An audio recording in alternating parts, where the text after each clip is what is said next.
أنا قلق جدا يا أنس، فغدا أول يوم في الامتحانات. هل تعتقد أني سأنجح بتفوق مثل كل عام؟ هل فعلت كل ما عليك يا سعيد؟ نعم، ذاكرت بجد طوال العام. إذا اطمئن، ستتفوق، ولكن ربما يحدث خطأ ما في التصحيح فترسب. وهل هذا الخطأ قد يحدث معي؟ نعم، إذا كان نصيبك حتما سيصيبك. لما يا أنس كلما جئت إليك قلقا أخرج من عندك مرعوبا؟ لأنني مميز عن غيري أخي الصغير. هل فكرت يوما لما كل منا في صف دراسي مختلف رغم أننا إخوة من أب واحد وأم واحدة؟ لأن أعمارنا متفاوتة أيها الفيلسوف. ولكن الأمر صار مزعجا. أنا أفكر جديا في الرسوب هذا العام لأصبح في نفس الصف الذي به أنس. ما رأيك أن ترسب أنت الآخر؟ سأفكر في الأمر في العام القادم. أنت تعتقد أني لم أذاكر جيدا، لذا أماحد بهذه الفكرة رسوبي. أنت مخطئ يا عبد الرحمن. الذي يحدثك الآن هو من متفوقي الحاضر ومن علماء الغد. أتمنى ذلك يا يوسف، كتب الله لك ما تتمناه. ولكني مرعوب يا أخي. لقد سمعت إشاعة أن الامتحانات ستكون صعبة هذا العام. لا يهمك ما دمت فعلت كل ما في وسعك. هل أنت مصنوع من جليد يا أخي؟ ما هذا الهدوء القاتل الذي أنت فيه؟ اصمت يا يوسف قليلا واتركني لأراجع دروسي. هل تعتقد أن الامتحان سيكون سهلا غدا؟ أنا لا أعتقد، أنا أبحث عن اليقين فقط. ماذا تقول؟ هل صرت فيلسوفا؟ ماذا تريد يا سعيد؟ أريدك أن تطمئنني. وإذا طمأنتك من سيطمئنني أنا؟ ألا تعلم أن موادي أصعب من موادك؟ إذا ما الحل؟ هل نبحث عن أحد يطمئننا؟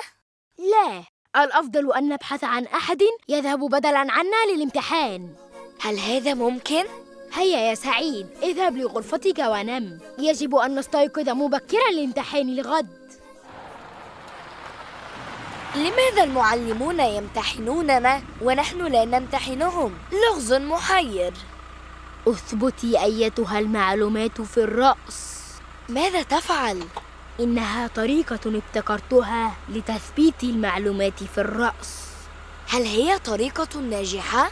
ناجحة جداً. هل تود تجربتها؟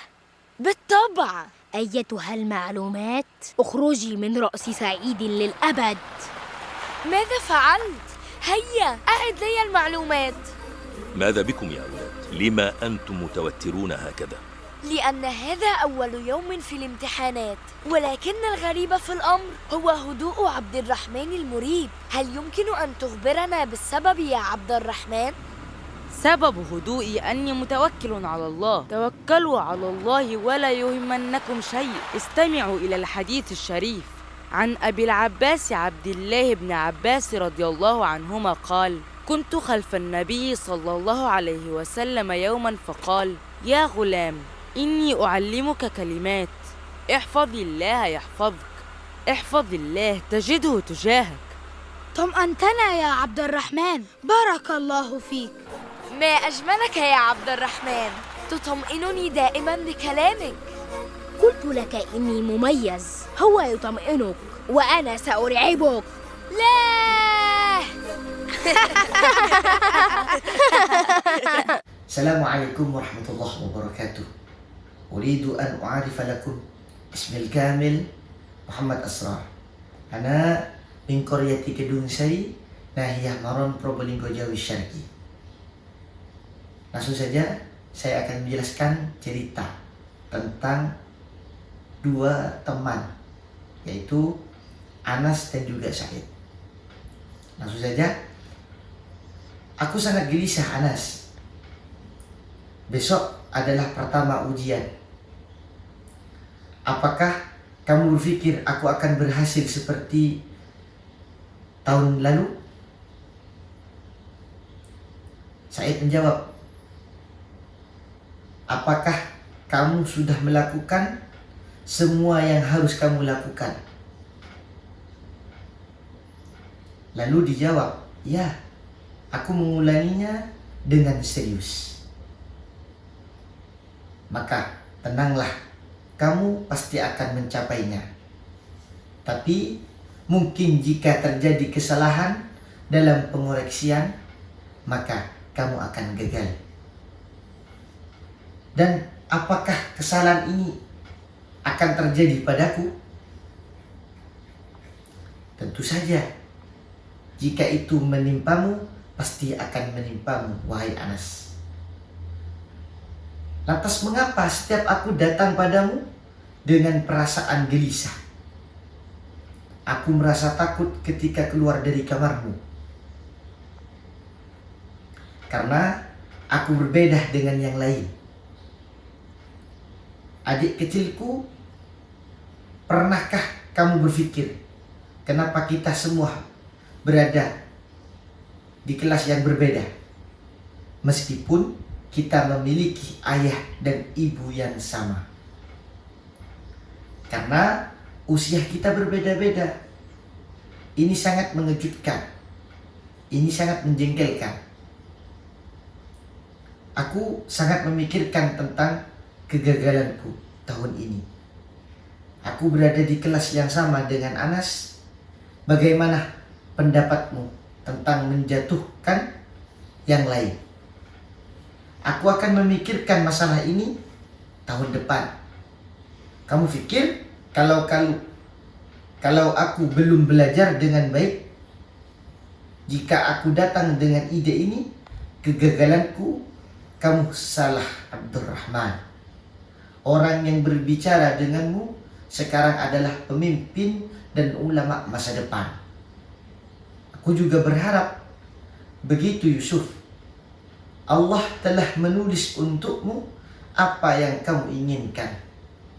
Tapi aku takut, saudaraku, aku mendengar desas-desus bahwa ujian tahun ini akan sulit.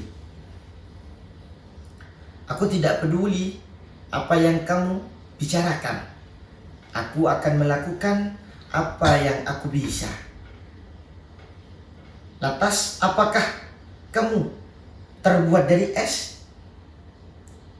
Apakah ini topik pembunuhan? Diamlah sebentar dan tinggalkan aku. Aku ingin mengulang pelajaranku. Apakah kamu berpikir soal ujian besok akan mudah? Aku tidak berpikir begitu. Aku hanya mencari keyakinanku saja. Lantas apa yang kamu katakan? Apakah kamu telah menjadi seorang filosofi? Apa yang kamu inginkan, Said? Aku ingin kamu menenangkanku. Kalau aku menenangkanmu, siapa yang akan menenangkanku? Apakah kamu tidak tahu bahwa pelajaranku lebih susah dari pelajaranmu? Lantas, bagaimana solusinya? Apakah kita harus mencari seseorang untuk menenangkan kita? Tidak. Lebih baik kita mencari seseorang untuk menggantikan kita mengerjakan ujian. Memang itu boleh. Ayolah Said, kembalilah ke kamarmu dan tidurlah. Kita harus bangun pagi untuk ujian besok. Lantas mengapa guru-guru menguji kita, sedangkan kita tidak menguji mereka? Membingungkan. Tinggallah di kepalaku, hai pelajaran. Apa yang kamu lakukan? Ini caraku agar pelajaran-pelajaran bisa tinggal di kepalaku. Apakah cara ini berhasil? Sangat berhasil. Apa kau ingin pelajaran itu tinggal? Tentu saja. Wahai pelajaran-pelajaranku, keluarlah dari kepala Said selamanya. Hoi, Apa yang kamu lakukan? Kembalikanlah pelajaran-pelajaran itu ke kepala Said. Ada apa dengan kalian? Kenapa kalian gelisah seperti ini?